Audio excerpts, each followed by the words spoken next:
नमस्कार, मी विजया वामन। पवारांकडून फक्त 4 नेत्यांना प्रवेश बंदी आहे। अजित पवारांसहित आणखी 4 नेते कोणते?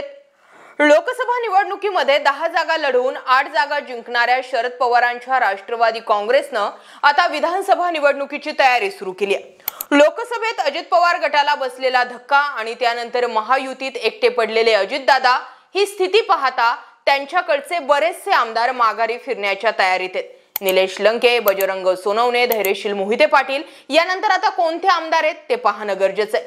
शरद पवारांनी सरसगट सगळ्याच आमदारांच्या घर वापसीला विरोध नसल्याचं म्हणत एक सूचक असं विधान केलंय। ज्यांच्या घर वापसीनं पक्षाला फायदा होईल त्यांचं स्वागत आहे, पण ज्यांच्या येण्यामुळे पक्षाचं नुकसान होऊ शकतं त्यांना पुन्हा घेणार नाही अशी भूमिका शरद पवार यांनी घेतली आहे। 10 वर्षांपूर्वी राष्ट्रवादीची साथ सोडून भाजपमध्ये गेलेल्या माजी केंद्रीय मंत्री सूर्यकांता पाटील पुन्हा स्वगृही परतल्या आहेत। त्यांच्या पक्षप्रवेशाच्या कार्यक्रमात पवारांनी घर वापसीबद्दल भूमिका स्पष्ट केली। भूतकाळात पक्षाचं नुकसान केलेल्या आमदारांना परत घेणार नाही। ज्यांनी केवळ पक्षाचा फायदा स्वतःसाठी करून घेतला त्यांना सुद्धा पुन्हा पक्षामध्ये स्थान देण्यात येणार नाहीये असं शरद पवारांनी म्हटलंय। पक्षाचे नेते पदाधिकाऱ्यांसोबत चर्चा करून आमदार आणि नेत्यांच्या घर वापसीबद्दलचा निर्णय घेतला जाईल, त्यासाठी कार्यकर्त्यांचं मत विचारात घेतलं जाईल अशी पुस्तीही पवारांनी त्यासोबत जोडली। विधानसभा निवडणुकीला अवघ्या काही महिन्यांचाच कालावधी राहिलेला असताना शरद पवारांनी केलेलं हे विधान आता महत्त्वाचं मानलं जातंय। अजित पवार गटातील बऱ्याच आमदारांना स्वगृही परतण्याची इच्छा आहे। यातील अनेक आमदार शरद पवार आणि त्यांच्या पक्षाच्या नेत्यांच्या संपर्कात असल्याची माहिती सुद्धा आता सूत्रांकडून दिली जाते। दरम्यान घरवापसीच्या तयारीत असलेल्या आमदारांची विभागणी ही शरद पवारांकडून 2 गटांमध्ये करण्यात आलेली आहे। पक्षाला मजबूत करू शकणारे आणि भूतकाळात अधिकारांचा गैरवापर करून पक्षाचं नुकसान केलेले असे 2 गट तयार करण्यात आलेले आहेत। दुसऱ्या गटामध्ये अजित पवारांना पक्षात फूट पाडून भाजप सोबत जाण्यास प्रवृत्त करणाऱ्या नेत्यांचा समावेश होतो। या नेत्यांना केंद्रीय तपास यंत्रणांपासून स्वतःचा बचाव करायचा होता आणि सत्ता देखील हवी होती अशी माहिती शरद पवार गटातील एका नेत्यानं दिलेली आहे। दुसऱ्या गटामध्ये प्रफुल्ल पटेल, सुनील तटकरे, धनंजय मुंडे, छगन भुजबळ यांचा समावेश होतो। शरद पवार या नेत्यांना कदापिही आपल्या पक्षात घेणार नाहीत, पण बऱ्याच आमदारांना पुन्हा पक्षात घेतलं जाऊ शकतं। शरद पवारांनी हिरवा कंदील दिल्यानंतर त्यांची घरवापसी होईल असं सुद्धा पवारांच्या निकटवर्तीय नेत्यानं हे गुप्त माहिती जी आहे ती सांगितलेली आहे। दरम्यान या सगळ्या घडामोडींमध्ये एक मुद्दा हायलाइटेड होतो।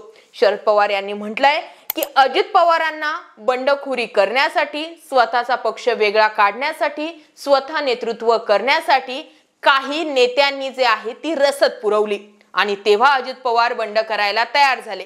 म्हणजे थोडक्यात अजित पवारांना ज्यांनी फूस मारली अशा नेत्यांना प्रवेश नाही। पण अजित पवारांना प्रवेश आहे की नाही या बाबतीत मात्र शरद पवार अजूनही बोललेले नाहीत। छगन भुजबळ हे भाजपाला सोडतील, म्हणजे भाजप सोबतची युती तोडतील किंवा अजित पवारांना सोडतील तर ते पवार नाही तर ठाकरे ऑप्शन का निवडू शकतात, तर त्याला याच गोष्टीचा आधार दिला जातोय की शरद पवारांची छगन भुजबळांवरती असलेली नाराजी।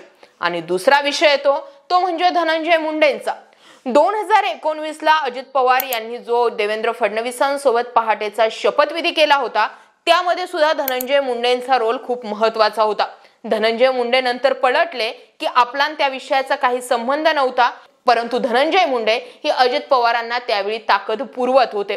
त्यावेळी सुद्धा शरद पवारांचा भरोसा जो होता तो धनंजय मुंडेंवरून उठला होता, परंतु अजित पवारांनी धनंजय मुंडेंबाबत सॉफ्ट कॉर्नर ठेवावा म्हणून पक्षामध्ये शरद पवारांनी धनंजय मुंडेंबाबत सॉफ्ट कॉर्नर ठेवला अशी ही माहिती समोर येत होती। पुढे जाऊन धनंजय मुंडेंनी जे करायचं ते केलंच आणि त्यामुळे शरद पवारांनी धनंजय मुंडेंना लायकी नसलेला माणूस म्हणून हिणवून त्यांचा विषय संपवला होता। दुसरीकडे प्रफुल्ल पटेल आणि सुनील तटकरे, कार्यकारी अध्यक्षपदाची मोठी जबाबदारी प्रफुल्ल पटेल यांच्यावरती होती। प्रफुल्ल पटेल यांच्यामुळेच कुठेतरी अजित पवारांचं बंड यशस्वी होऊ शकलं। त्या प्रफुल्ल पटेल यांच्यावरती शरद पवारांची प्रामुख्याने नाराजी आहे। त्यासोबतच सुनील तटकरे, आपल्याला फक्त सुनील तटकरे फुटले याचाच धक्का बसला असं देखील शरद पवारांनी म्हटलं होतं। असे काही बोटावर मोजण्या इतके 2-4 नेते वगळले तर बाकी नेत्यांसाठी दरवाजे खुले असतील असाच मेसेज देण्यात येतोय। त्यामध्ये मग अमोल मिटकरींना घेतलं जातंय की नाही याबाबतही प्रश्न आहेच की। असे बरेचसे नेते मंडळी जे आहेत ते शरद पवार गटामध्ये पुढे जाऊ शकतात। बजरंग सोनवणे, निलेश लंके, धैर्यशील मोहिते पाटील ज्यांनी पुन्हा घरवापसी केली ते पुन्हा खासदार झालेले आहेत। मग अशामध्ये आमदारांना पुन्हा त्यांची विधानसभा जर सेफ करायची असेल तर शरद पवारांशिवाय ऑप्शन नाहीये आणि पवारांनी सुद्धा त्यांच्यासाठी दार खुलं केले असल्यानं आता अजित पवार आणखीच एकटे पडलेले दिसून येत आहेत।